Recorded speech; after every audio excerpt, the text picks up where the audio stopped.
Hello दोस्तों and welcome back to the channel. So guys, आज इस वीडियो में हम एक पीसी बिल्ड करने वाले हैं हमारे स्पेशल एमआरटी टूल के लिए। ठीक है, तो एमआरटी सारे सिस्टम्स के साथ कंपैटिबल नहीं है।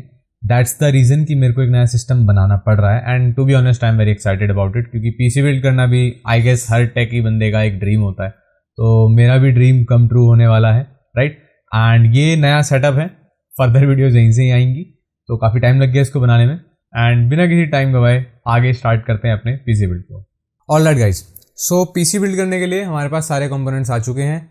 सबसे पहले है ये मदरबोर्ड गीगाबाइट की तरफ से एंड इट इज़ B250MD3H। ठीक है, तो ये 2017 का बोर्ड है, आई मीन 2017 का बोर्ड है, पुराना बोर्ड है। 7th and 6th generation of processors को ये सपोर्ट करता है।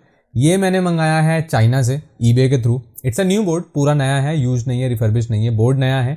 बस ये है कि मेरे को इंडिया में नहीं मिला तो मेरे को चाइना से इंपोर्ट कराना पड़ा। कॉस्टिंग वगैरह आपको स्क्रीन पे दिख जाएगी, इसके मैंने कुछ पे किए हैं and then I also had to pay custom duty and taxes. तो मैं बोर्ड वगैरह चेक कर चुका हूँ, तो आपको सील ऑलरेडी ओपन मिलेगी इसकी, राइट।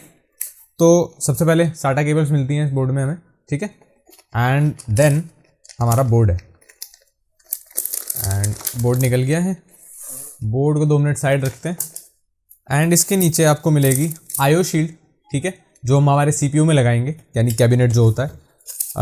साथ में ड्राइवर की सीडी भी मिली है, अच्छी बात है। अगर कोई पुराना सिस्टम हुआ या कोई विंडोज 7 यूज़ करना चाहता है, वैसे तो कौन ही यूज़ करेगा आज के टाइम पे, लेकिन अगर करना चाहता है तो इसके थ्रू वो चिपसेट ड्राइवर इंस्टॉल कर सकता है। विंडोज 10 11 तो अपना आप उठा लेते हैं। एंड ये चाइनीज़ में गाइड है, राइट, तो इसको हटा करके हम साइड कर देते हैं। एंड मदरबोर्ड को डायरेक्ट कभी भी टेबल पे नहीं रखा जाता है, या तो एंटी स्टैटिक मैट या पैड पे रखते हैं, या फिर अगर वो आपके पास नहीं है तो बेस्ट चीज़ होती है मदरबोर्ड का डब्बा। ठीक है, आप उसी पे निकालिए, उसी पे अपना मदरबोर्ड को रख लीजिए ताकि आपको आगे कोई दिक्कत ना हो। तो निकाल के मैंने इसकी रैपिंग साइड कर दी है, ठीक है। सो ये है हमारा मदरबोर्ड, मैं इसको फ्रेम में ले आता हूँ, राइट। सो आप देख सकते हैं इसमें 4 रैम के स्लॉट्स हैं, 6 इसमें साटा पोर्ट्स हैं। तो डेटा रिकवरी सिस्टम है, इसलिए हमें साटा पोर्ट्स भी ज़्यादा से ज़्यादा जितने हो सकते हैं उसके लिए उतने चाहिए रहते हैं, राइट। एंड इसके अंदर आप देख सकते हैं 2 PCI स्लॉट्स हैं एंड बड़े वाले 2 एक्सटेंशन स्लॉट्स भी हैं। सो हम अपना जो MRT कार्ड है वो या तो हम PCI स्लॉट में लगा सकते हैं या फिर हम हमारे एक्सटेंशन स्लॉट में लगा सकते हैं, वो कम्प्लीटली हमारी चॉइस है। ये इसके फ्रंट पैनल के कनेक्टर्स हैं, CPU कनेक्टर्स है एंड सो फोर्थ। तो अब हम क्या करेंगे, सबसे पहले हम प्रोसेसर इंस्टॉल करेंगे। प्रोसेसर इंस्टॉल करना बड़ा ही सिंपल है, सिंपल यहाँ से इसको हटाएंगे। जो प्रोसेसर हम ले रहे हैं वो है Intel i7 7th generation, right. 9 इसलिए नहीं यूज़ किया क्योंकि 9 मिला नहीं, अदरवाइज मैं 9 यूज़ करने वाला था। सो ये रहा हमारा प्रोसेसर, इसको सिंपली हम सॉकेट में रख देंगे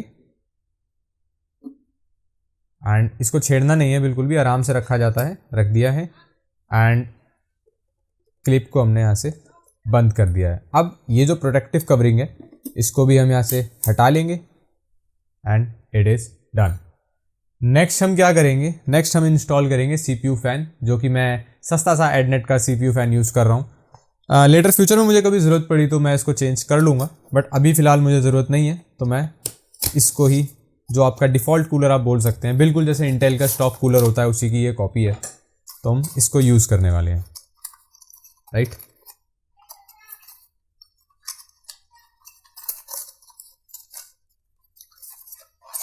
ये आप देख सकते हैं बिल्कुल इंटेल वाली कूलर की कॉपी है ये। तो इसको हम लगा लेंगे एक अच्छा ओरिएंटेशन देख के, ताकि जो उसका वायर है वो इसमें अड़े ना एंड हम इसको आराम से यूज़ कर सकें, राइट। सो हमारे 4 लॉक्स लग चुके हैं, परफेक्ट। नाउ हम क्या करेंगे, हम रैम लगाएंगे। तो इस सिस्टम में मैं लगाने वाला हूँ 34 GB रैम DDR4। इसके लिए मैं यूज़ कर रहा हूँ पेट्रियट मेमोरी की रैम। इसका लिंक आपको डिस्क्रिप्शन में मिल जाएगा, यदि आप यूज़ करना चाहते हैं तो कर सकते हैं, किसी को बाय करना हो तो कर सकते हैं। प्राइस भी आपको डिस्क्रिप्शन और स्क्रीन पे दिख जाएगा।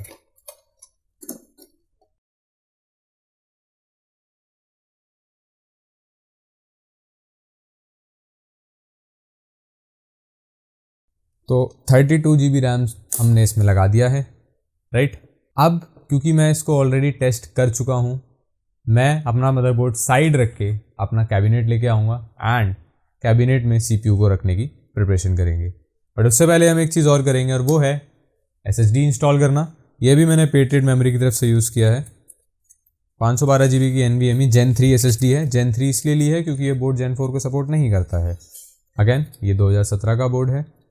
मेन रीज़न इसको लेने का ये भी था क्योंकि इसके अंदर 2 PCI स्लॉट्स और बड़े वाले 2 एक्सटेंशन स्लॉट्स हैं। तो इन फ्यूचर अगर मैं कोई और कार्ड भी लेता हूँ तो मेरे को दिक्कत नहीं होगी। साथ के साथ अगर मैं ग्राफिक कार्ड लगाता हूँ, जो कि मैं अभी नहीं लगा रहा हूँ, तो मुझे वो लगाने में भी कोई दिक्कत नहीं होगी। सो यहाँ पे मैं अपना एक अच्छा सा मैग्नेटिक स्क्रू ड्राइवर यूज़ करने वाला हूँ ताकि स्क्रू कहीं लुढ़क ना जाए, इधर उधर खो ना जाए।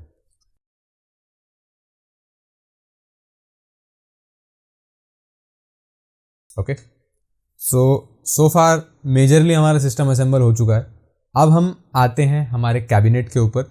इसको फ़िलहाल मैं साइड रखना ज़्यादा पसंद करूँगा ताकि हम इसको गलती से डैमेज ना करें। Here it is. I don't know ये पूरा फ्रेम में आ रहा है या नहीं आ रहा है।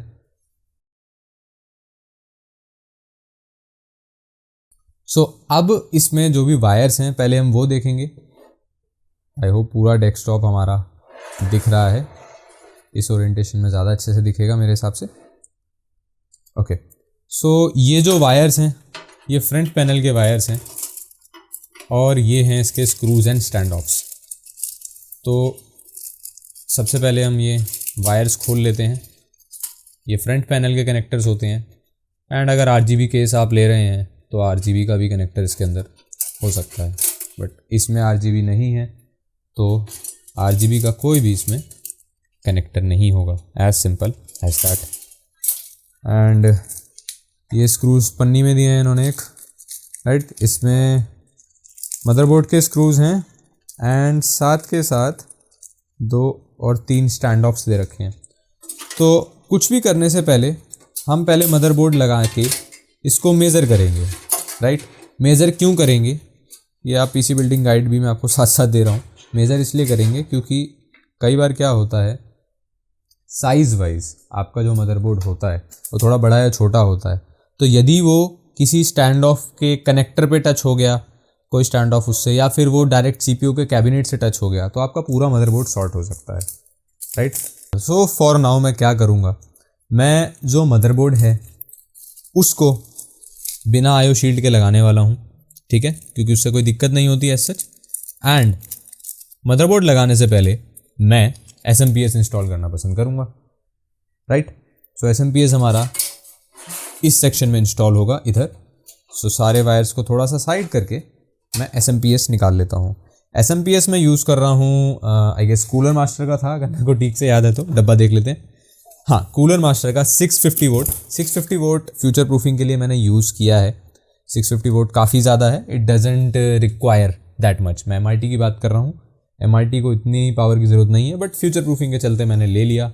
और साथ के साथ अमेज़ॉन पे कूलर मास्टर ने पता नहीं क्यों 550 वोल्ट्स का नाम चेंज करके WD ग्रीन SSD कर रखा था, तो मुझे डाउट था कि कहीं ज़्यादा पैसे देके छोटी SSD ना आ जाए, राइट। सो ये स्क्रूज साथ में मिलते हैं 4, और ये रही हमारी SMPS पावर सप्लाई, ठीक है।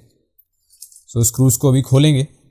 उससे पहले हमारी जो भी वायर्स हैं, अच्छा, कूलर मास्टर की पावर सप्लाई लेने का एक रीज़न ये एक और था। वो रीज़न ये था कि इसके अंदर जो SATA पावर केबल है वो काफ़ी सारी मिल जाती है। लाइक आजकल की मॉडर्न पावर सप्लाईज में ना SATA की पावर कनेक्टर्स नहीं आ रहे हैं, I don't know why, but इसमें भर भर के दे रखे हैं, जो कि बहुत ही अच्छी बात है। प्लस अगर आपको कभी कोई GPU लगाना है, लाइक पावरफुल GPU लगाना है जिसको कनेक्टर की ज़रूरत पड़ती है, तो उसके लिए भी इसमें कनेक्टर अलग से दिया हुआ है। एंड अगर कोई आपका PCI कार्ड, मतलब PCI कार्ड जो आपका होता है बेसिकली ग्राफिक कार्ड, डुअल उसके लिए ऊपर चलता है, लाइक डुअल पावर देनी पड़ती है उसको, तो उसके लिए भी इसके अंदर पोर्ट्स हैं। तो कूलर मास्टर की ये पावर सप्लाई है तो काफ़ी बढ़िया, बाकी तो वक्त बताएगा। देखिए, तो ये हमारा CPU का कनेक्टर है। तो कुछ बोर्ड्स में CPU का बड़ा कनेक्टर लगता है, जैसे कि इस वाले बोर्ड में, और कुछ में छोटा लगता है, तो स्प्लिटर भी दे रखा है। अगर आप छोटे बोर्ड में 4 वाला यूज़ करना चाहते हैं तो आप इसे स्प्लिट भी कर सकते हैं। कुछ बोर्ड में 8 भी लगते हैं, तो आप इन दोनों को लगा सकते हैं कपल करके, ठीक है। तो ये देखिए ये साटा पावर है, 1 2 3 साटा पावर ये रहे और 3 साटा पावर ये रहे। तो 6 बोर्ड्स मतलब 6 कनेक्टर्स, मेरे बोर्ड पे भी 6 ही साटा के पोर्ट्स हैं, तो दैट मीन्स मैं 6 साटा SSDs हार्ड डिस्क एक साथ कनेक्ट कर सकता हूँ बिना किसी एडाप्टर और एक्सटर्नल इंटरफेरेंस के, राइट। एंड ये जो पंखा है ना, ये इसे मोलेक्स कनेक्टर बोलते हैं। तो ये आपकी SMPS में ये कनेक्टर होता है मोलेक्स का, ये उसमें लग जाएगा। जब दिखेगा तो मैं दिखा दूंगा, यहीं कहीं होगा, ये देखिए। तो ये आपका एक कनेक्टर होता है, ठीक है। तो अभी मेरे पास आई गेस इन्होंने वैसा कनेक्टर नहीं दिया, हाँ दिया है, दूसरी साइड है ना, तो ये ऐसे कनेक्ट हो जाएगा SMPS से डायरेक्टली, उससे हमारा फ़ैन भी चल जाएगा। सो फिलहाल हम हमारी SMPS इंस्टॉल करने पे ध्यान देते हैं।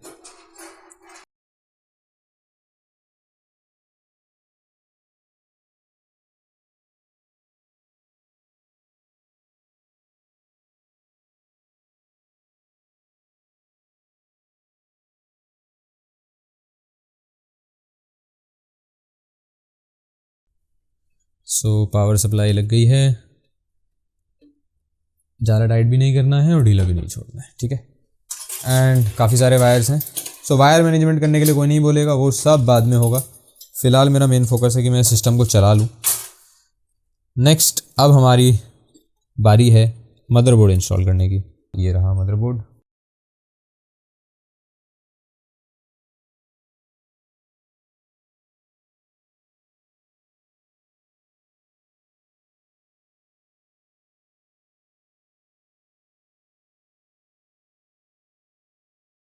सो अब बारी आती है हमारे पावर सप्लाई की कनेक्शंस की, एंड उसके बाद फिर हम आते हैं हमारे फ्रंट पैनल के कनेक्टर्स पे। ओके, फ्रंट पैनल बाद में लगाएंगे।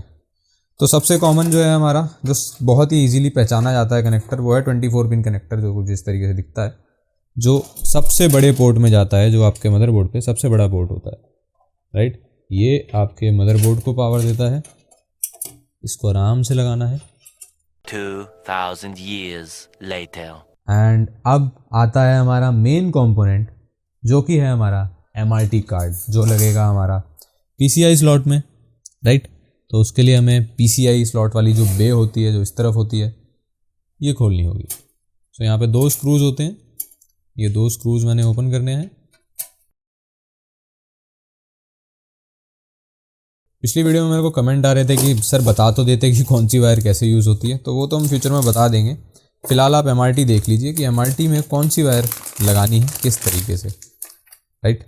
सो ये रहा हमारा MRT कार्ड। ये जो कार्ड है ये 2 बे वाला कार्ड है, तो मैंने यहाँ पे सिंगल बे लॉक करी है, अनलॉक करी है। तो मैं ये दूसरी बे भी यहाँ से ओपन कर लूँगा ताकि मैं MRT का यूज़ कर सकूँ।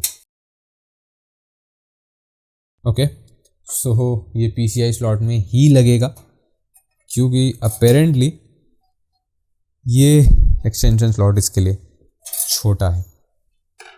चलिए कोई बात नहीं, प्लान तो स्टार्टिंग से वही था। तो लॉक अनलॉक करेंगे एंड इसको सिंपली PCI स्लॉट में हम लगा देंगे। सो ये लग गया PCI स्लॉट में। अब हम यहाँ पे एक स्क्रू लगा देंगे, ठीक है, इसको सिक्योर करने के लिए, जो कि इंपॉर्टेंट होता है, अदरवाइज हिलता रहेगा तो पोर्ट में भी डैमेज हो सकता है और आपके डिवाइस में भी।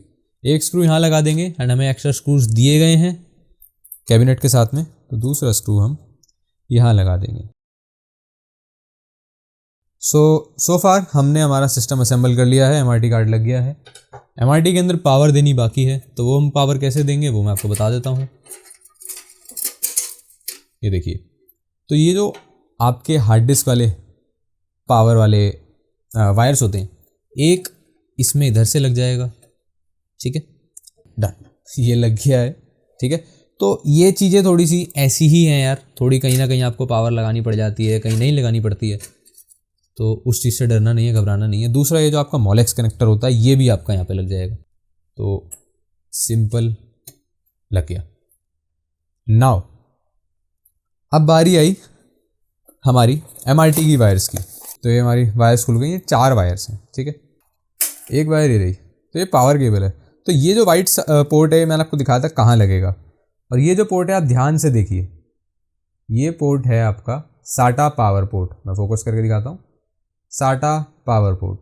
तो ये वाइट वाला कनेक्टर जो है MRT में लगेगा, जो पावर लेगा, और ये आपकी रिकवरी जिसमें से आपने करनी है उसको पावर देने के लिए यूज़ होता है। Nothing hard and fast about that. कुछ ऐसा नहीं है कि आप समझेंगे नहीं या समझ नहीं सकते। सिंपली हमने MRT में लगा देना है इस तरीके से। MRT में लग गई है, इसके ऊपर SATA है एंड आपने SATA केबल लगा ही लेनी है। SATA का आपको पता ही है किस तरीके से लगती है। सो गाइस, इसके लिए सिस्टम के लिए हमने ऑलमोस्ट सारा काम निपटा लिया है। थोड़ा सा काम बचा है, दैट इज़ कि हम इसकी बे को सील कर दें, जो एक्स्ट्रा बेस ऊपर की तरफ से, मतलब लॉक खुला हुआ है, right. So that's all for this video guys. I hope आपको ये वीडियो पसंद आया होगा। सो मेक श्योर आप चैनल को सब्सक्राइब कर लेना, नोटिफिकेशन बेल को ऑन कर लेना एंड बेल ऑलवेज सेलेक्ट कर लेना ताकि नोटिफिकेशन मिलता रहे। So bye bye guys, I will be seeing in the next one. Audio